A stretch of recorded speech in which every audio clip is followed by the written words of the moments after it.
Merry Christmas. I just got myself the sickest Christmas present. I'm sitting in it right now. Let's check it out. So this is a 1986 Toyota MR2. And depending on how long you've been watching my content, you may have seen this car a couple years ago on my TikTok. However, I've been repairing this car for the last 4 or 5 years for the lady who owned it, and she finally decided that it was time to part ways with the car. The lady who I purchased it from bought this car off the lot in 1986 and has had it its entire life. So she actually reached out to me before I went to SEMA, the day before I was gonna fly out, and she offered it to me. So I went ahead and I sold a bunch of stuff, and I made all the money to buy the car, but it's been sitting at her house all the way up until today when I thought it would be a good time to pick it up. So I'm gonna take you guys through the process of how I made the money to get the car, me getting the car, and then me having it now. So go ahead and enjoy this, and I'll see you when we get back here.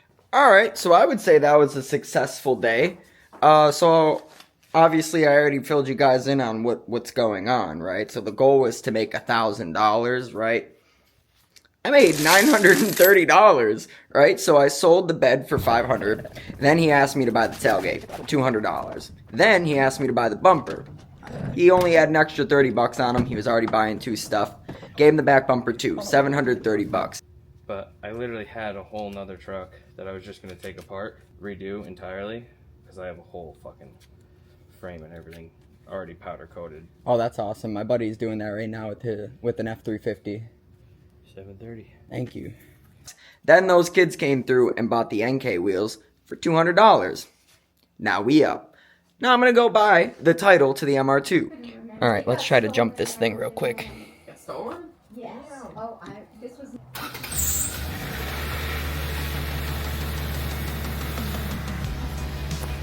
She's alive.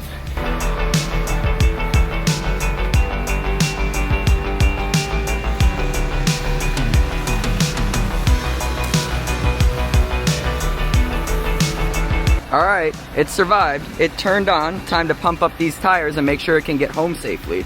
I'm so excited. This car's gonna get so much love.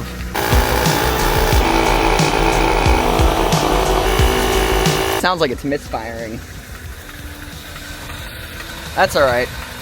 How do you fix a misfire? An engine swap.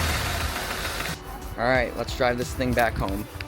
Alright, we made it over to the gas station. Let's check this car out. On the tri-spokes, bro? Come on now. I'm honestly so excited. This is one of those cars, it's all about the driving experience. This is gonna be a great one. Alright, so the story on this car is that my good friend Chad lived down the street from this lady, and she had this MR2, and she needed work done on it, and she approached Chad and asked him if he knew anybody who could work on it or if he could work on it himself, and he recommended me to her. So I've been keeping this car serviced and maintained for the last 5 years, and when I first went over there and worked on it, she told me that when she's done with the car, she'll sell it to me. So that time has finally come, so she called me up right before SEMA and told me that if I wanted to come buy the MR2, that I could.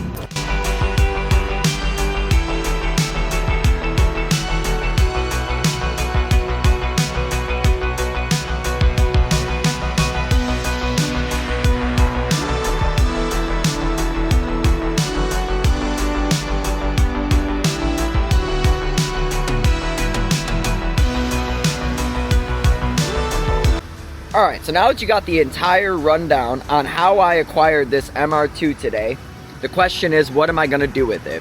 And this car actually has the potential to be my big build of this year. So, I was talking to some people at SEMA, I was talking to some people who were involved in the process of getting the key truck to SEMA, and there's an opportunity where potentially I could build this car to be a SEMA build. So that is the intention I'm going to have when I start this build, and hopefully in the time that I build it, I can make sure that I can get it locked in to be at SEMA 2026. So that's the plan with the car. I currently own two 20 valve 4AGEs, and I'm going to put one in. So We're gonna figure this out, we're gonna get all the logistics sorted out, and we're gonna get to it. So if that engine inside looked familiar and you don't quite know what it is, if you've watched Initial D and you remember when Takumi blew up the 8.6 and then Bunta bought a new engine for the car and then swapped it in, when they popped the hood and they show that engine, that's a 20 valve 4AGE. It's a silver top variant. That's what's in the house. That's what's out here in the garage. I actually have another one sitting right there. Obviously mine isn't built to the spec that it was in the show, but if you're seeing it and it looks familiar, that's what it is. So that's a JDM engine that came in, I believe, Corollas and a couple other variants of cars that we did not get here in the States. And it's a very common swap for the MR2 because it's the same base engine, which is a 4AGE. So there's a little bit of differences, but overall it makes a little bit more power and it's a very fun car to drive. I have actually done this swap one other time on an AW11 that I got years ago, but I traded that for an R33 Skyline, which I'll be working on the channel soon. So that's kind of where we're at with it. I'm going to take the MR2 up to my shop and I'm going to pressure wash the engine bay because it is literally disgusting. And I just want to show you guys around the car a little bit more. Maybe it'll look a little bit better when we get done. I don't really know. Hold up, I just remembered that I don't even have to go to the shop to pressure wash the engine bay of the MR2. Giraffe Tools sent me a pressure washer and it's just been sitting in the box in the back of my shop for months. So let's open this thing up and check it out and then use it because, well, I need to show you guys it anyways, so yeah. Alright, look, I know you guys are like, what the hell, Ad? No, I have to pressure wash it, and a company sent me a pressure washer, so I have to tell you how good it is when I use it. Now, I'm gonna be honest with you because if it sucks, I'm gonna tell you. But I got their vacuum right there, and dude, it's pretty good. It's got like a 40-foot retractable hose, and it's extremely useful. And I think when it's all said and done, this garage right here is gonna be set up so I can like pull in my car, detail it, wash it in the driveway, stuff like that, you know what I mean? So let's figure out how this works. It's called the Grand Falls Pressure Washer. All right, and then let me get it all ready, and then we'll use it so I don't have to run you through any of the BS. Got this thing with your extendo. That was pretty quick. Looks like it's got some sort of attachment on the end so you can stick all your tips in there. That's pretty cool. I've never seen that before. That's a new one. We'll see if that's useful or not. It could be a horrible idea. You really don't know. Got a soap dispenser. Got some tips. So as you can see here, the entire engine is covered in grime and oil, and everything is overall just pretty nasty.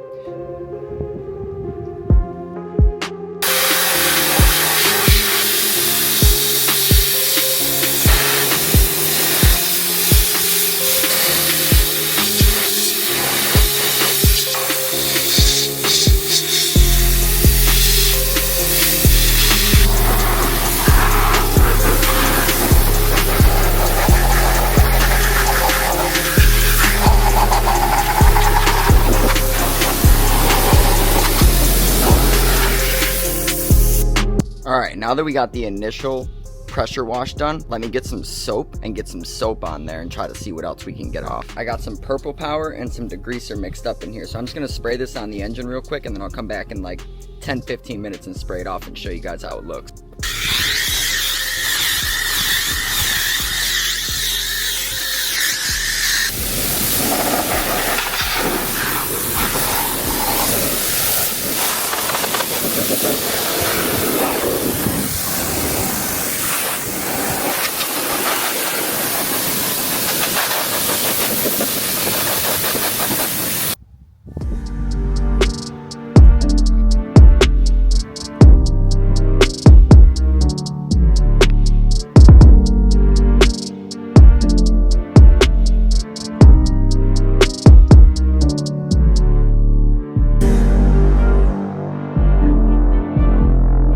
Now that the car's all clean, I'm gonna go ahead and take it for a drive to let it air dry, and then I'm gonna head over to Corey's house so I can celebrate Christmas with the boys. Thanks for watching, guys. You have a Merry Christmas and a Happy New Year, and we'll see you in the next video.